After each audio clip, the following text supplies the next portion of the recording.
Don't want to miss these moments of fame. That's a little better, right? Yeah, that's definitely better. That's definitely better. What we're going to be talking about is something that we call foresight education. You can think of it as looking into the future, studying the future. Different places use different terms. It's not important.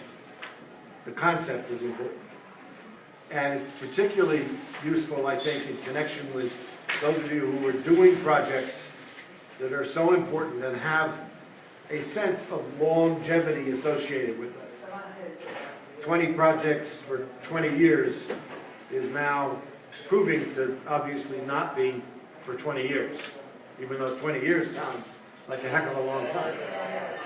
These are projects for maybe forever, but certainly for a very, very long time. I'm going to start by asking you something that seems very short-term and very contemporary.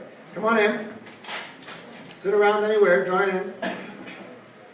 I'm going to ask you to think of the first futurist topic is you. You, the person.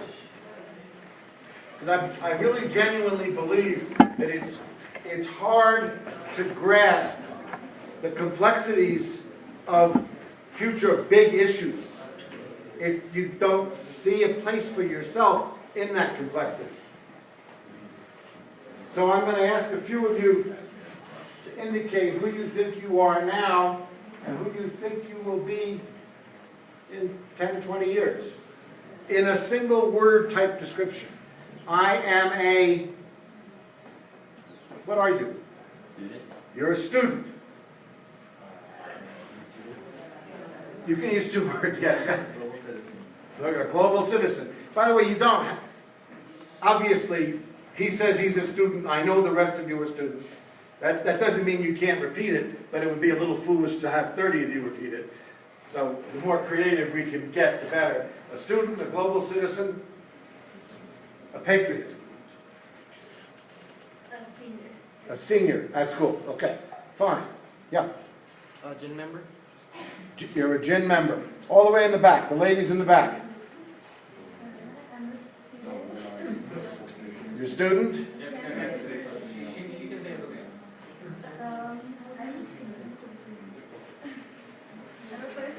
to change the world. You're going to change the world. That's not a bad starting point. Okay, over here. Other than a filmmaker. I am maybe I'm gonna be a good doctor when I grow up. You're going to be a doctor. You're probably not one yet, though, I'm guessing. Okay. All right. Now, let me just quickly point out a few things that nobody said. Nobody said they were a boy or a girl or transgender. Gender was not something that you reflected on. Nobody said a religion. Nobody said they were a son or a daughter, let alone a parent. And I'll make a brief assumption is at least hopefully not true yet. Although statistically, entirely possible. The point is that all of you tend to make, we all do this, we make our reference points in our short, immediate environment. I'm a student, and I'm at a gym conference, and so I'm a global citizen, and all these things reflect a sense of the moment. Now I'm going to ask you to think of who you might be or what you might be somewhere in the range of 2020 is only 7 years from now, 2020 to 2030, somewhere in that time span, as you are growing up, growing older. Somebody else's definition of what constitutes growing up. I know you're passionate about the environment, but how are you going to define yourself approximately a decade from now? What will you be a decade from now? Happy person. A happy person. Good luck with that. Hope- You may have to change some of your environmental beliefs, but I hope not. But I hope not. So, what about you, sir? Researcher. Researcher. Okay, over there. Any of you, I can't point my finger that accurately. A photographer. Photographer. The young lady next to you. You don't know. Fair enough. A lot of us don't know. I'm 72 years old and I'm not sure either, so don't feel bad. Over here. A businessman. A businessman. And next to you? Psychologist. I'm sorry? Psychologist. Psychologist. Great. Okay. And the young lady behind you? You can't hide back there. I like study acting. And so that means you see yourself 10 years from now being a student still. Or again. There's nothing wrong with that. That one of the fun things about studying the future. Yeah, the gentleman with your hand up. Hopefully a better version of myself now. Better than you are now. Okay, and you? I'm going to be older. That means you're still going to be alive. Good goal. Absolutely. Yes. Very good goal. And again, it's interesting. Your average age is probably 16, I'm guessing. A bunch of you are 17, a couple of 18s, but a few younger. So 16-ish, maybe 17 as an average age. 10 years from now, not one person said married. Not one person said they were going to be a parent. I'd take that bet in a minute. But it may be. Maybe you'll be right. Maybe you'll be right. You would certainly be reflecting a change of a generational nature if that was really true for all of you. One of the things to get used to in dealing with the future and dealing with teachers who want to talk with you about the future is that you can't be wrong. I'm asking you about your future and your sense of you. I can't be right and you can't be wrong. So you never have to be hesitant. And when we look at the other aspects of the future in the next few minutes, one of the things that is a big difference about a course that involves the future is that you are learners with your teachers, coaches, guides, whatever language you like to have. Because they don't have the answers either. So there's actually no point in saying, am I right? You will look at a number of things as we move along that'll show you that as you deal with more and more complexity, you find that you may want something and think that you've done the analysis, you really think that's what's going to happen, and she comes along with a piece of analysis that contradicts yours. Now, I realize that would be very rude of her, but she might be right, or you might be right. The point is, at the end of an hour's class, in June of any year or whatever, you're not going to know. Now, you might know that she's a better researcher than you are. Maybe somebody else will rely on her more than you, or vice versa. But the further you go out into the future, in your thinking and in your analysis, the less you depend on accuracy being right and wrong, and the more you depend on coping with the chaos of the world we're going to give you, the world my generation has given you, the mess that you described in your film and in your work on the environment, and I know a number of others have as well. I just don't necessarily recognize everybody's face. So what I'm going to try and point out to you right now is simply a few elements of what foresight thinking brings to any topic and how we approach it. We approach it in part by getting you to recognize that this is real education stuff that works to your advantage vis-a-vis college. And so there is a practical day-to-day advantage of learning some of these skills. Most of your college classmates will not have ever done any of this kind of work, because it's only being done in a few schools around the world right now. So that's literally a handful. So there's a practical benefit to those of you who choose to pay more attention to it. It relates to employment in all sectors. There are futurists who go by the title of futurists, but there also are people who study the future inside every major corporation in the world. Obviously, some of them do it better than others in terms of how do they do as a company.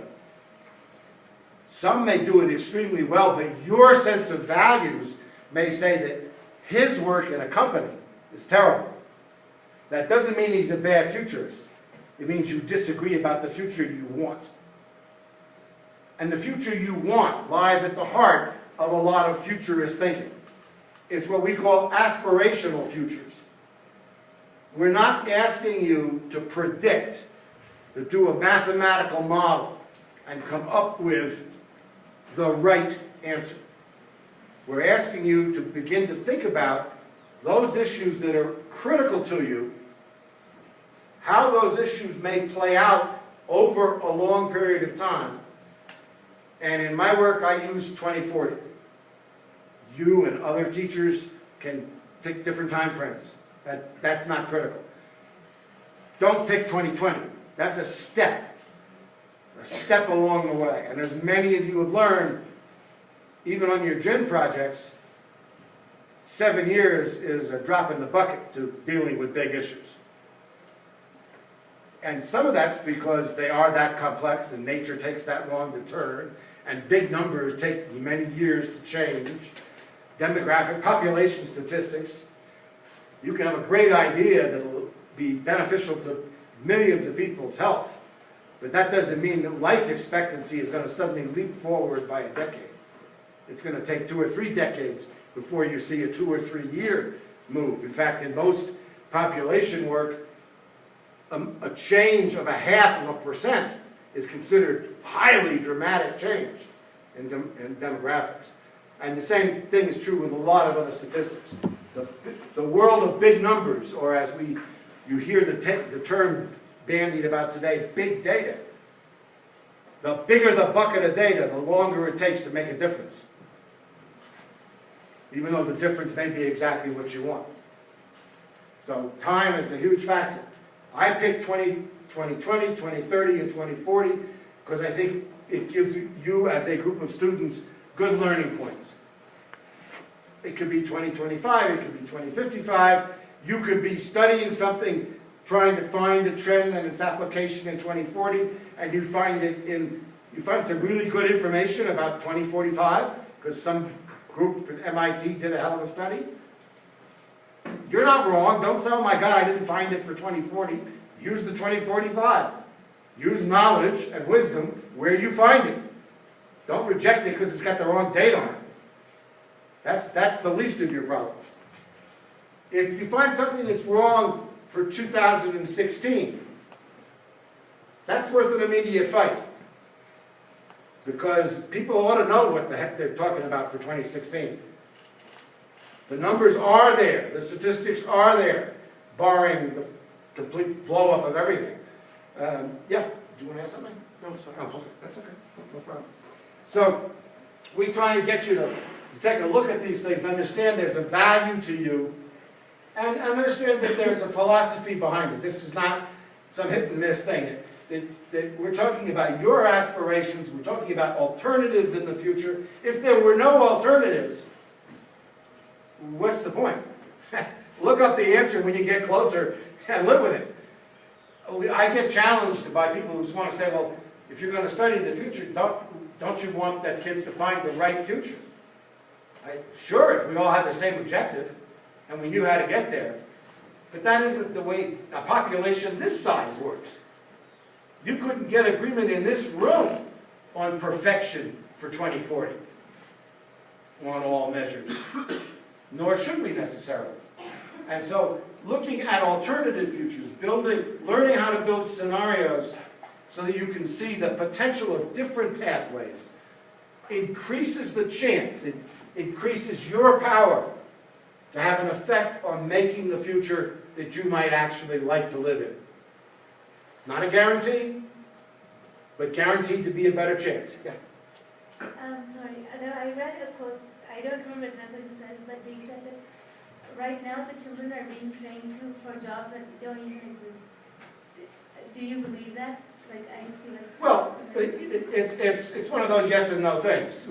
There's no doubt, and this includes the United States, that there are the preponderance of jobs that are being generated by new technological developments and so forth now that'll be in place a decade from now, when you guys get out of college, say. There are not enough people who are trained for that number of jobs, and there are way too many people who are trained, or at least have experience, in a lot of the jobs that are going away.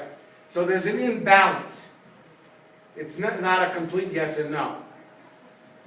You know, you are still going to need, we can do a lot with robotics, but that doesn't mean that every bad job in the world is going to be replaced by a cute toy. There are going to be people who are going to need to do things that some of us don't want to do. And there are going to be people who are going to want those jobs because they weren't trained to do anything. That may be bad on us as people who ought to know better and might have the capacity to do better.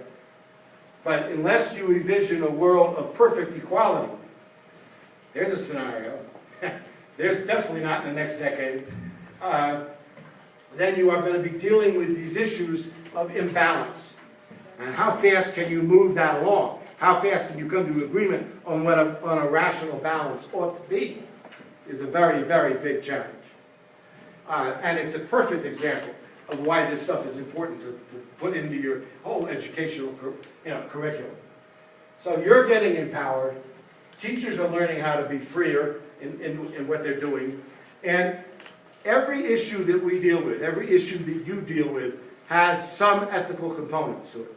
I mean, I read your school's mission statement and whatnot, and even where it doesn't use the word ethics, it's talking about personal responsibility, it's talking about shared responsibility. These are ethical directions as opposed to unethical directions. It's not that hard to figure out.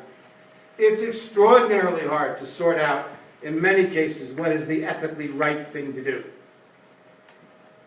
And the more complex issues you take on, the harder it is. It's not at all hard to say, if my only responsibility is to get rid of plastic on the beach, there it is, that's my job. And I can write a rule that says the school will not use plastic anymore. And what did that do to somebody else's job? Who makes the plastic bottles? That wasn't your job to think about. But it's a legitimate ethical challenge. And that's true with lots of environmental issues. It's true with a wonderful story about lions in Africa becoming an endangered species. And one of the reasons is that tribesmen don't want the lions because the lions eat the cattle.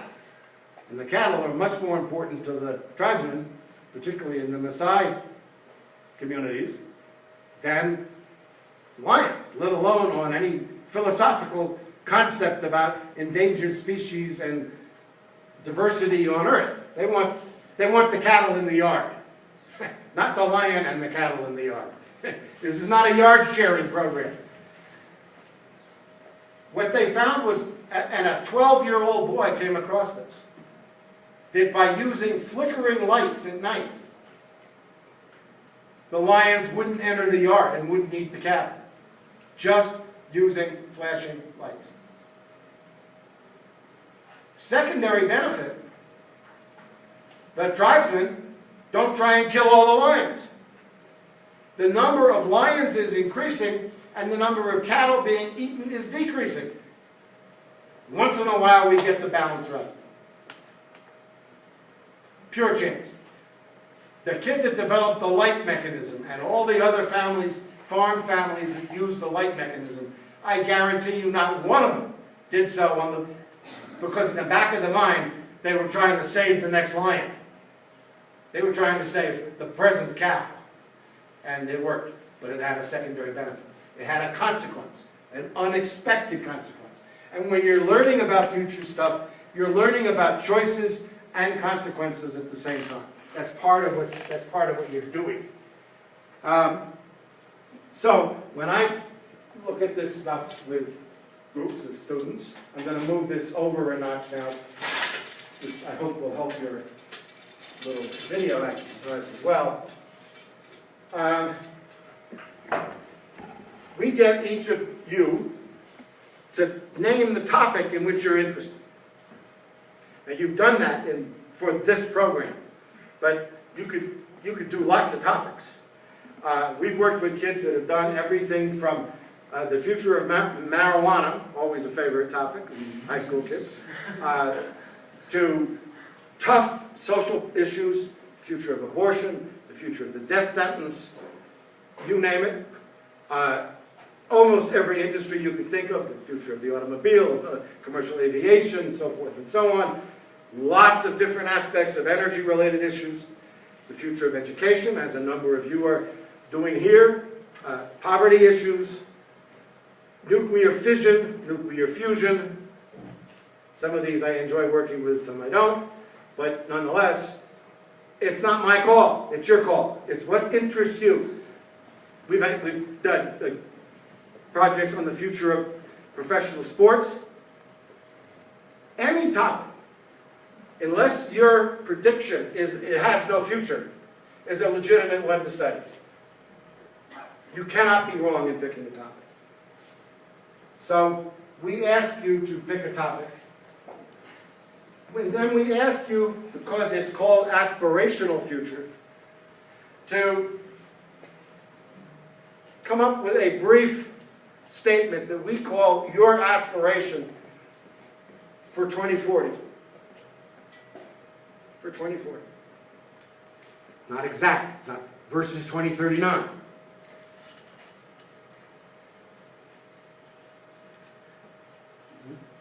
What would be a topic that you might be interested in? Internet anonymity, I think it. Anonymity on the internet? Yeah. Okay. What's your aspiration? That by 2040, that people will have a safe way to spread ideas without censorship from governments or by their government. Okay. That's a great example, because he actually named something that was understandable, and you stated an aspiration. A lot of times we run into trouble when people say what they think will happen as opposed to what they want to happen. Now you may also think that'll happen by 2040. Not so sure, right? Not so sure. And that's okay, because an aspiration statement is something that comes from here, comes from your heart. It is not an in-depth analysis. The analytical brain and the aspirational heart do not have to be in sync in your body. They have to fight with each other over the rest of your life. As you learn more analytically, as you care more or discover you care less, as you learn more, whatever. But there's nothing wrong with your pathway being significantly guided by your aspirational, by your heart. Not a bad thing. It's hard to put into academic terms. It's hard to put into a simple grade. So it works better when it's inside a program. And this is an example of the programs. When we ask you to go from your topic to analysis, the first thing we do is simply just ask you to do a brief history, which could be a couple of pages of whatever your topic was. Just so you understand a little bit about where it came from, what the background was, and then a similar little bit on the current circumstance, called current conditions.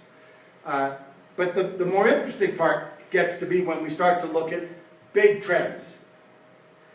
Let me ask you, what would you think would be, we use 6 big trends. What would you think those 6 are? Some of those 6 are. Any of those 6 are. One of those 6 are. Anyone? Don't know. Okay, that's not one of them, but it's okay. All right, in the back. You're not gonna find, if I had it written all down already. Yeah. Maybe like, I don't know, how to do something. I'm sorry? Do something like, Now remember, what is a trend? Something, like a pattern. something that goes across time and has a value to you in your understanding across time. So, okay, if that's not it, let's go toward the back over here. Somebody think of a trend. I don't have to point to you necessarily. Like, could it be like cultural relevance? Culture is one. Culture is one. Yes.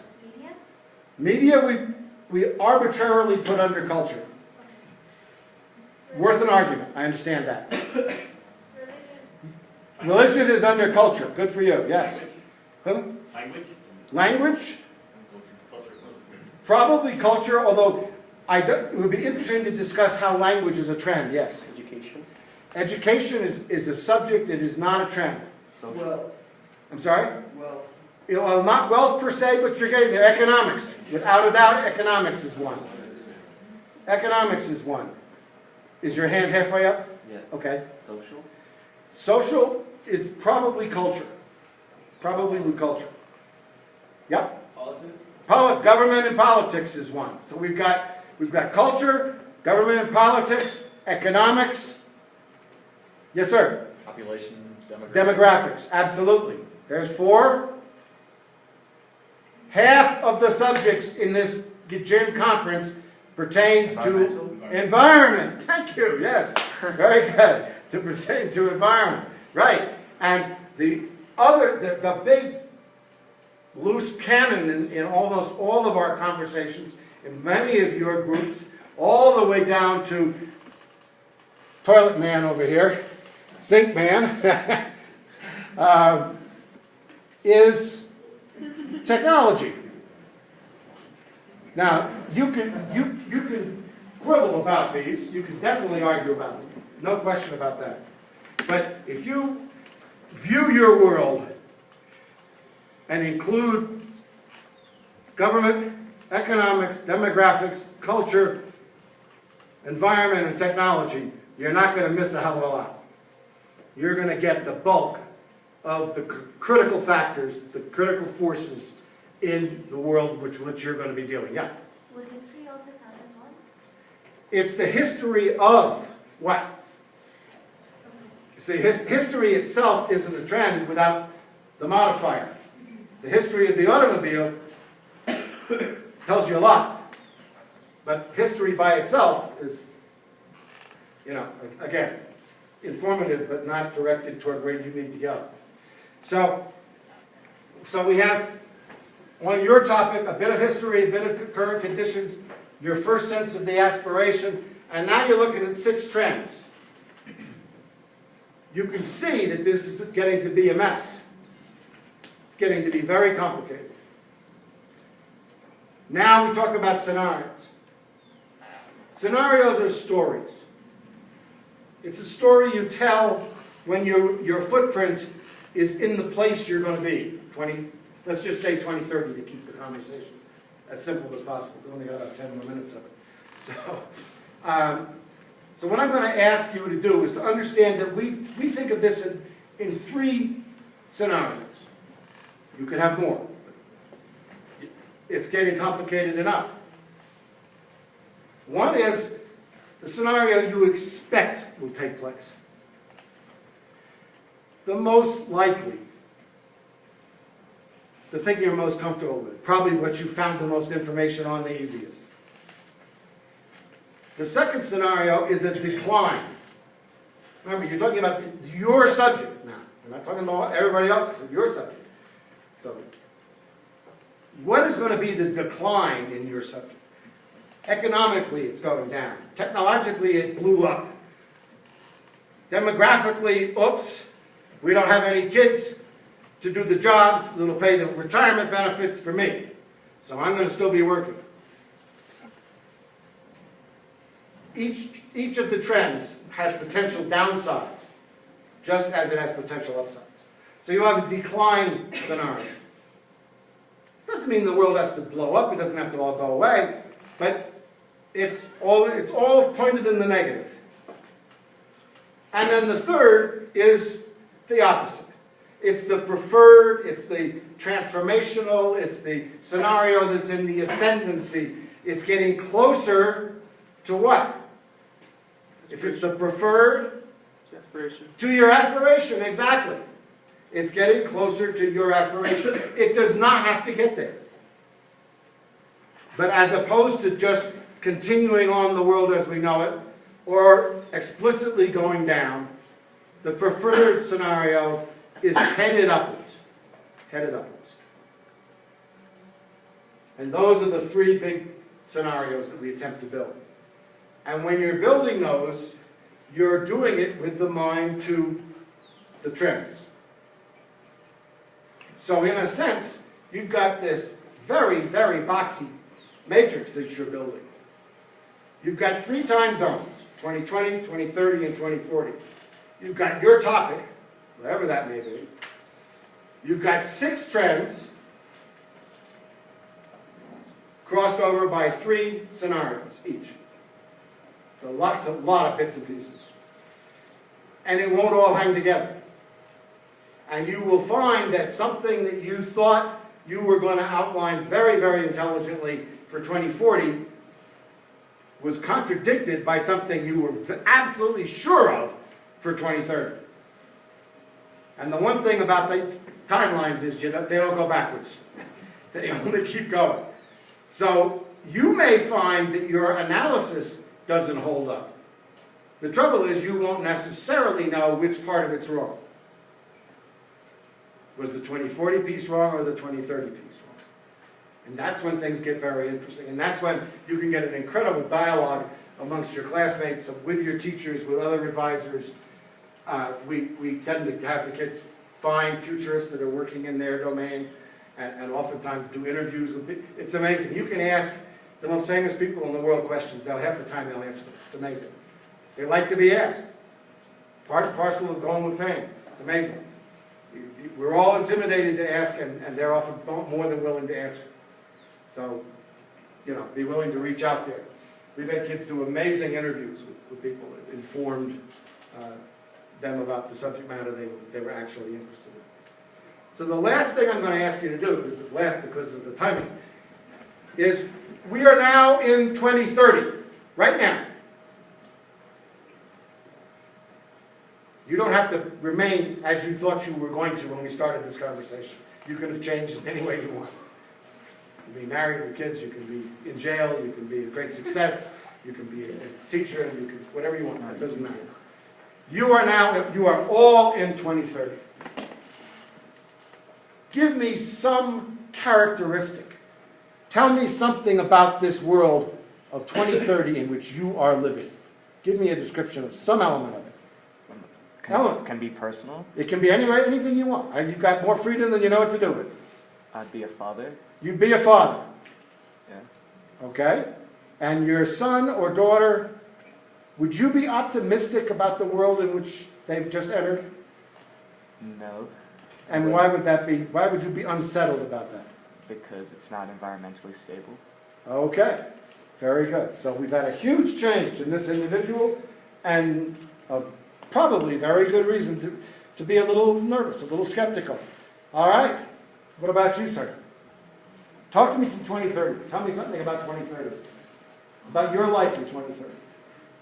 My life in 2030. Her life in 2030. You're the least shy guy I've ever seen in this whole program. Say something. I